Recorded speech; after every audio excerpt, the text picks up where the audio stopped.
저울수 판례입니다. 자, 1번 판례는 출제가 많이 된 판례인데요. 자, 세 번째 줄 보면 노동조합이 노동위원회에 조정 신청을 하여 조정 절차가 마쳐지거나 조정이 종료되지 아니했다 하더라도 이 기간만 끝나면 바로 조정 절차가 거친 것으로 간주해서 바로 쟁의행위로 나아갈 수 있다는 판례입니다.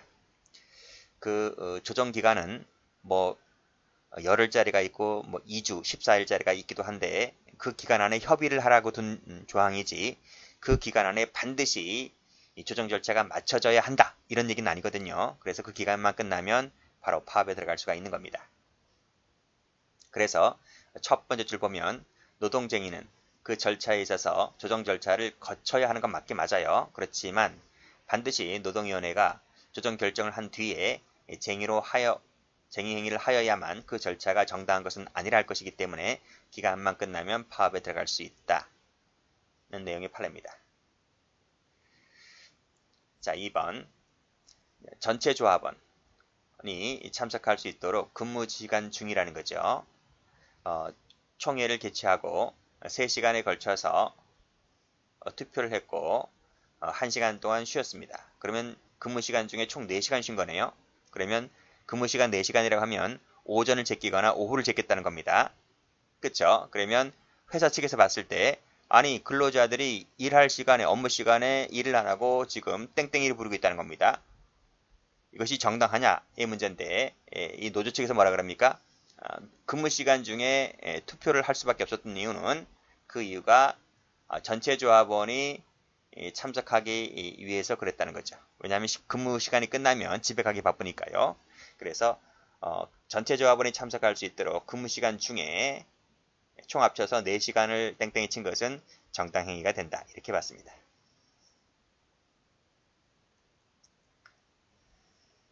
자, 3번 목적이 위법하지 아니하고 그 시위 행위가 업무 개시 전에 또는 점심시간대를 이용해서 했다면 또 폭력을 쓰지 않았다면 당연히 정당행위가 되겠죠. 뭐 2번도 인정하는 마당인데요. 당연히 3번은 더 인정하겠습니다. 그렇죠? 자, 그 밑에 지역별, 산업별, 업종별 노조입니다. 총파업이 아니라면 당의 지부, 당해야 당해, 당의 지부나 분회 소속 조합원의 과반수 찬성만 있으면 절차가 적법하다고 봤습니다. 만약에 총파업이라면요, 전체 조합원의 과반수 찬성을 얻어야 되겠지만 이것이 지역별, 산업별, 업종별 노조니까 지역이라면 당의 지부, 업종별이라면 당의 분회죠. 그러한 조합원의 과반수만 있으면 된다.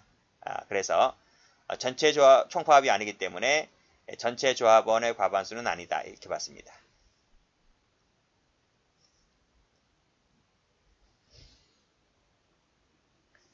자, 노조법에 따랐을 때 쟁의행위, 일시, 장소, 참가 인원, 방법에 관련된 서면 신고하도록 되어 있거든요. 그 의무는 본질적인 것이 아니다. 본질적인 건 뭔데요? 본질적인 것은 투표에 나갈 거냐 말 거냐, 가부에 관련된 것이죠.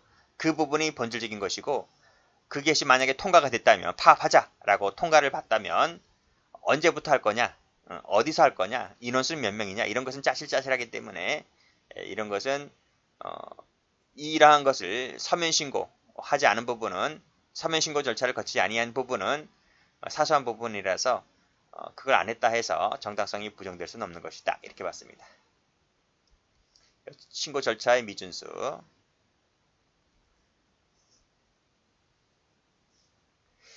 자, 그 밑에도 보죠. 이것도 출제가 될 가능성이 있는 판례입니다. 6번하고 7번. 7번 조심하셔야 돼요. 6번을 보면 자, 첫 번째 정당한 쟁행위를 거쳤습니다. 그쵸? 직접 비밀 무기명 투표를 거쳐서 정당한 쟁행위를 개시를 했습니다. 근데 여기서 새로운 쟁의 이 사항이 부과됐습니다. 그러면 이 새로이 부과된 이 쟁의 행위에 대해서 또다시 찬반 투표 걸쳐야 돼? 라는 거죠.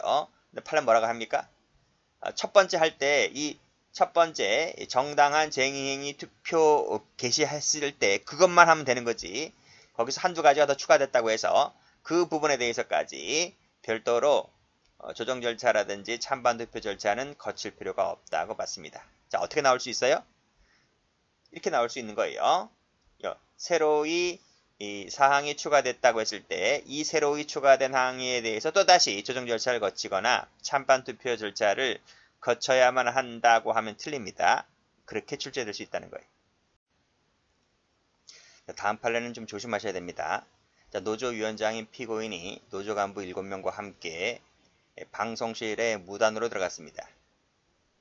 자, 그래서 문을 잠근 다음 쟁의행위 목적을 알리고 참석을 독려하는 방송을 때리게 되는데, 그래서 공동주거침입죄와 업무방해죄로 기소가 된 사건인데 판례는 이러이러한 이유로 정당성이 인정된다 라고 봤어요. 조각된다고 봤습니다. 그냥 외우시면 돼요. 자, 인정되지 않는 판례입니다. 자, 1번에서 정리해고 세모, 자, 2번에서 정리해고 세모, 그 밑에도 정리해고 세모입니다. 자, 우리 앞에서 쟁행이 목적할 때 근로자의 근로조건과 관련되어 있을 때 뭐 단체 교섭 대상이 되기도 하고 파업 대상이 되기도 하는 것인데, 이 정리해고 문제나 채용 문제 이런 부분은 단체 교섭 대상이 되지 않습니다. 이것은 사용자만이 갖는 고도의 경영상의 조치이기 때문에 이것을 대상으로 뭐 근로자들이 파업하고 말고 할 게 없다는 거죠. 자, 밑에도 보게 되면 원칙적으로 단체 교섭 대상이 될 수가 없는 것이고, 따라서 대상이 될 수 없는 사항을 달성하려 한 쟁의에는 목적의 정당성을 인정할 수가 없다고 봤습니다. 자, 2번에 2번. 자, 이 해고 문제, 채용인의 해고 문제에 있어서 노조 측과 합의하여 한다는 단체 협약에 일부 조항이 있다 할지라도 마찬가지야. 아시겠죠? 그런 부분 조심하시고요. 여기 2번 조심하세요.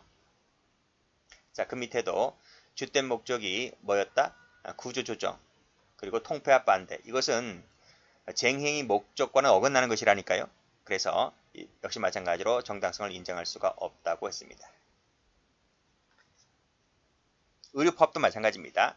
의료파업도 의과대학 뭐 1년에 2,000명, 3,000명 채용하는 이 부분도 이 파업 대상 자체가 되지 않는 거예요. 자, 다음 페이지 해고 나와 있지. 통폐합 문제, 민영화 문제, 이런 것은 이러한 구조조정의 실시 문제는 교섭당 대상이 애당초 처음부터 되지가 않는 것이다 는 것입니다. 따라서 설령 이러한 실시로 인해서 근로자들의 지위라든지 근로조건 변경이 수반되겠죠. 그렇다 하더라도 이것은 원래 파업 대상 자체가 안 되기 때문에 이것을 상대로 파업을 했다면 정당성을 인정받지 못한다는 내용의 판례입니다. 출제가 무지무지 많이 된 판례입니다. 별표 치시고요.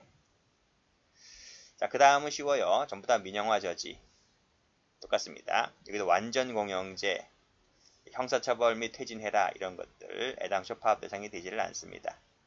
채용 문제, 그리고 공장 이전 자체 반대, 안 되지 파업 대상이. 그쵸? 자, 쇠고기 수입 반대 이런 문제와 뭔 상관이 있나요? 형량이 뭐 높다 낮다 이런 것들, 석방 촉구 이런 것들 파업 대상이 되지를 않습니다. 자, 집단적으로 구시에 정각에 출근합니다. 그 전에 업무 준비 행위가 있잖아요. 업무 준비 행위가 필요한 업무들이 있잖아요. 은행 같은 경우 생각하시면 됩니다. 관공서 이런 부분들. 그래서 미리 30분 전에 출근하든지 1시간 전에 출근해야 되잖아요. 근데 이 친구들이 땡 9시 땡 해서 출근합니다. 그러면 이제 업무가 그만큼 늦어지겠죠. 그래서 막대한 피해를 입게 되는데 전부 다 업무 방해죄가 됩니다. 자, 집단적으로 일시에 월차를 낸다는 거죠. 월차를 낸다고 했을 때 집단적으로 내기 때문에요. 일제히 결근해버리면 일을 누가 하냐고요. 그래서 회사 업무에 막대한 운영 저해를 일으키기 때문에 업무방해죄가 되는 내용이 판례됩니다. 여기도 마찬가지고요. 여기도 집단적이죠. 연장 근로를 집단적으로 거부를 했다. 자신들에게 불리하다는 이유로 단체 협약의 무효화를 주장하는 것, 땡강 부리는 거잖아요. 그 밑에도 단체 교섭을 회피했다는 이유로 노동쟁의로 들어갑니다. 그 밑에도 회의 단체 교섭이 결렬되었다 하더라도 이를 이유로 파업에 들어갑니다. 자, 그 밑에 기계 가동을 중단시키고 뭐뭐를 욕설하고 발로 차고 이런 행위들.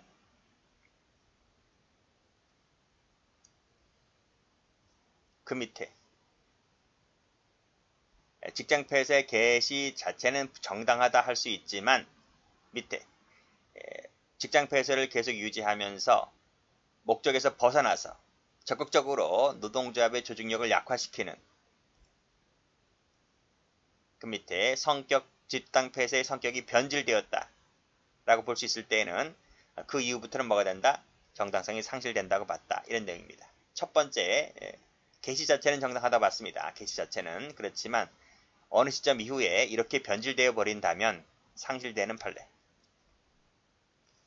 자, 노사협상에서 유리한 위치를 차지할 생각으로 특정인을 비방하는 집회를 개최하는 것 당연히 상실되겠죠.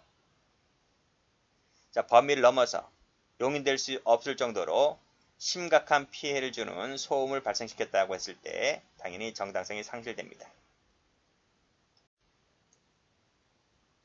자, 업무로 인한 행위입니다. 자, OX 판례 보면 자, 1번 출제가 많이 된 판례죠. 별표 치시고 자, 신문기자인 피고인이 징계소의 포탈에 대한 취재를 요구하면서 응하지 아니하면 자신이 취재한 내용대로 보도가 나가겠다고 말합니다. 자, 이 부분은 일단은요. 이런 얘기를 했기 때문에 협박죄의 구속요건에는 해당합니다. 그렇지만 이런 행위는 신문기자의 일상적 범위 안에 속한다고 보기 때문에 위법성이 조각된다고 봤습니다. 자, 2번 재건축 사업으로 철거가 예정되어 있는 아파트를 자, 판결문을 받아서 철거하는 것은 조각됩니다. 자, 밑에도 판결문을 받아서 철거하는 것은 조각됩니다. 자, 밑에 피고인이 회의 진행 질서 유지를 하기 위한 필요 조처로서 한 얘기는 역시 조각됩니다. 자, 그렇지만 밑에 변조 나와 있죠. 변조 증서에 관련된 배당금 이득 취득은 위반된다고 봤네요. 자, 의사입니다. 자, 판례가 보면 자, 1번 피고인이 태반의 일부를 떼어냈다. 자, 태반의 일부를 떼어낸 것은 검은색으로 할게요. 정상적인 진찰행위 일환으로 보기 때문에 20조로 봤습니다. 정당행위로 본 판례이고요. 샥션인데 샥션을 사용하면 약간의 상해 정도가 나오는 것도 역시 마찬가지로 정당행위라고 봤네요. 자, 3번부터는 빨간색입니다. 자, 3번부터가 무면허인데요. 자, 무면허라고 해서 무조건 위법성이 인정된다 하면 틀려요. 무면허를 할지라도 밑에 용인될 수만 있다면 조각된다. 그 사례가 4번입니다. 4번 별표 칠게요. 출제가 무지 많이 됐었던 판례입니다. 4번은 수지침 판례인데요. 수지침 뭔지 아시죠? 손에 넣는 침, 수술인데 대가 없이 했습니다. 자, 이 수지침도 면허가 없어요. 무면허입니다. 무면허라 할지라도 올라가면 사회 통념에 비춰봤을 때 용인될 수 있다고 봤어요. 그래서 면허가 없이 했고 또 대가도 안 받았어요. 라고 했을 때 우리 판례는 마지막 줄에 이런 얘기 나오죠. 용인될 수가 있기 때문에 조각되는 판례다. 자, 그렇지만 다음 페이지 가보죠. 채침입니다. 채침은 수지침의 정도를 넘어요. 몸 전체에다 넣는 침이에요. 역시 무면허입니다. 이것은 용인받지 못한다는 거예요. 그래서 채침에다는 이 색깔, 수지침에다가는 다른 색깔.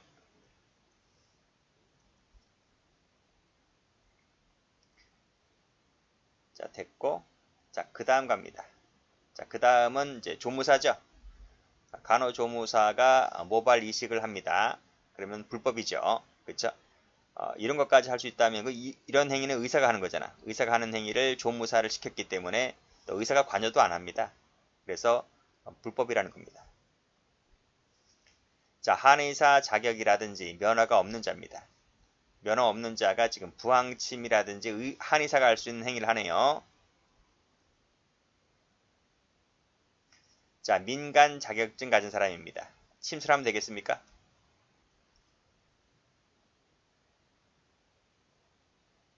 자, 그 밑에 간호사죠, 간호사. 간호사가 간호사의 주도 아래 전반적인 의료행위 실시 여부를 결정하고 의사는 관여도 안 합니다. 이런 경우들 많아요. 자, 그 밑에 의사가 지금 부재 중이거든요. 근데 환자가 사망했단 말이죠. 자, 그랬을 때 여기 보면 간호사입니다. 간호사가 사망의 징후를 확인하고, 이거 의사만이 할 수 있는 거거든. 그리고 진단서를 작성하고 발급합니다. 이거 의사만이 할 수 있는 행위를 지금 간호사가 한다는 얘기죠. 무면허입니다. 무면허.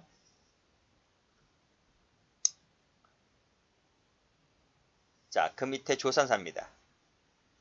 역시 의사가 아니죠. 환자를 상대로 진찰, 환부 소독, 처방전을 발행하는 것. 역시 의사가 하는 행위를 조산사가 하네요. 무면허입니다. 무면허 의료 행위가 되죠. 역시 조산사죠. 독자적 판단으로 지멋대로 포도당, 옥시토신을 투여합니다. 의사만이 할 수 있는 행위를 조산사가 합니다. 자격증이 없는 자가 지금 진찰 처방 행위를 하네요.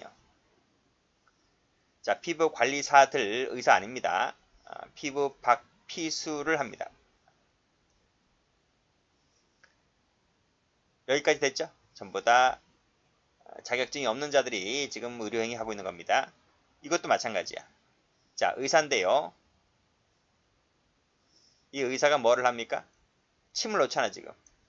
그렇지? 한의사가 하는 얘기를 양의사가 하는 거예요. 여기도 마찬가지죠. 한의사가 아닌 자가 지금 침을 놓잖아요. 이건 또 뭐예요?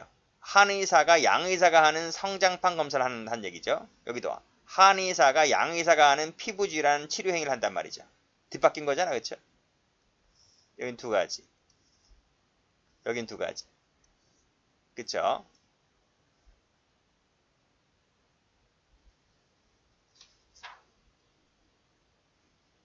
자, 변호사 갑니다. 변호사도 이러이러한 행위를 했을 때 조각될 수가 있는데, 은닉하거나 위증교사 등을 하게 되면 법정에서 헛소리하면 조각되지 않습니다. 자, 관련 판례 나와 있네요. 변호사가 헛소리하죠? 헛소리하잖아요. 성직자가 조각될 수가 있는데 적극적으로 범인을 은닉도피하는 것은 조각되지 않습니다. 그 밑에도 보면 사제가 죄 지은 자를 지금 어떻게 했습니까?